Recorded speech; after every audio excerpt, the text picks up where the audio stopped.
Zonin was designed on two theoretical constructs: sensory integration theory and the body energy model.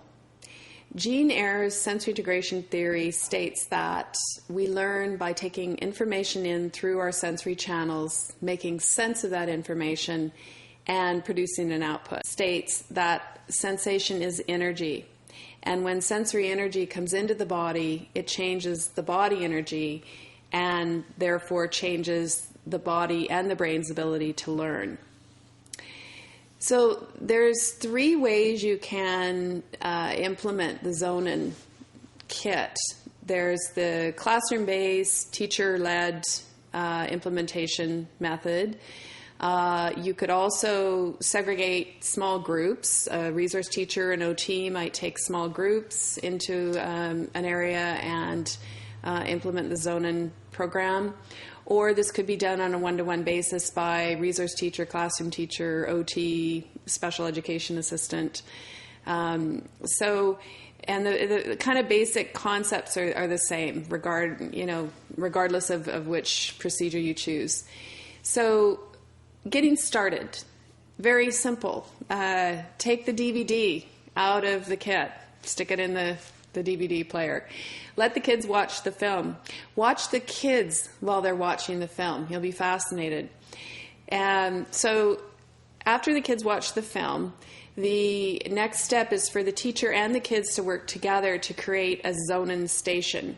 So this is where you're going to put your kit, where you're going to put up your posters, and where the kids are going to be able to access the posters to look at techniques and tools, or the kit to get tools.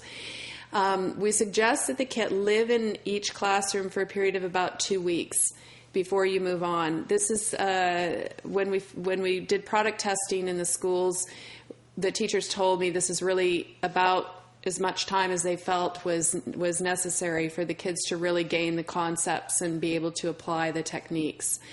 So after the movie's over, you've made your Zonin station, you put up your Know Your Zone poster, and you hand out the zonimeters. Now, in the zonimeter box, there's some Velcro attachments, so you could choose to either attach the zonimeters directly onto the child's desk, or they can use them as a bookmark.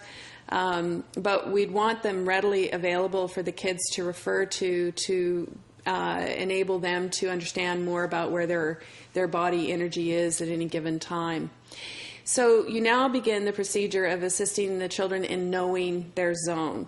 This is really important before you start using any of the tools or techniques. The children need to be able to know at any point in time where their body energy is, prior to obviously being able to then change their body energy.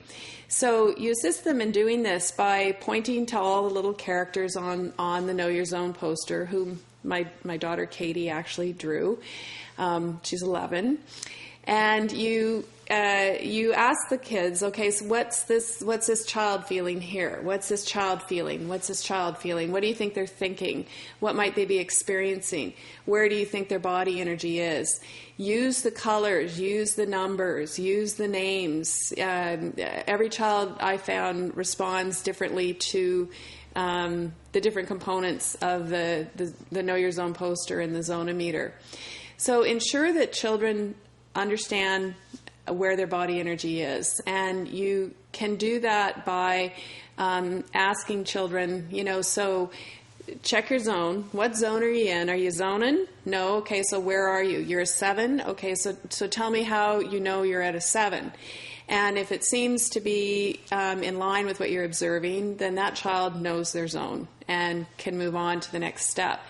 If the children are responding with kind of funny answers that don't necessarily jive with what you're observing, then you need to spend a little bit more time on the concept of knowing your zone. So when you've determined after 1 or 2 days that the children know their zone, put up the Tone Your Zone poster and begin the process of working the kids through the techniques and the tools in order to change their energy. So we suggest that you start first with techniques. They're the cheapest, they're the most effective, they're readily available, and they will have great sustaining power in that child's life throughout their years in school and even when they get older and work. So start with some basic ones like the hand push or the hand pull or the chair push. You may want to go back to the film at various times throughout this 2-week procedure just to ensure that you're getting the techniques down correctly. The kids may want to watch certain parts of the film. So refer to the film if you're a little uncertain about the exact way you do the tree or the 3 deep breaths, and move through the techniques. The techniques are isometric techniques as well as breath. There's some Reiki in there, some yoga. There's quite a variety. They were product tested with 3 classrooms and actually were shown to be really effective in helping kids get in the zone. So when you are done with the techniques, you're probably at the end of week 1. So we suggest you start week 2 again with watching the film. If you haven't watched the film again up till this point, definitely begin on Monday with watching the film one more time and move into the tools. So the tools, we suggest you start 1 tool per day. And again, as with the techniques, you should always ask the kids where are they at on their zonometer, where's their energy at?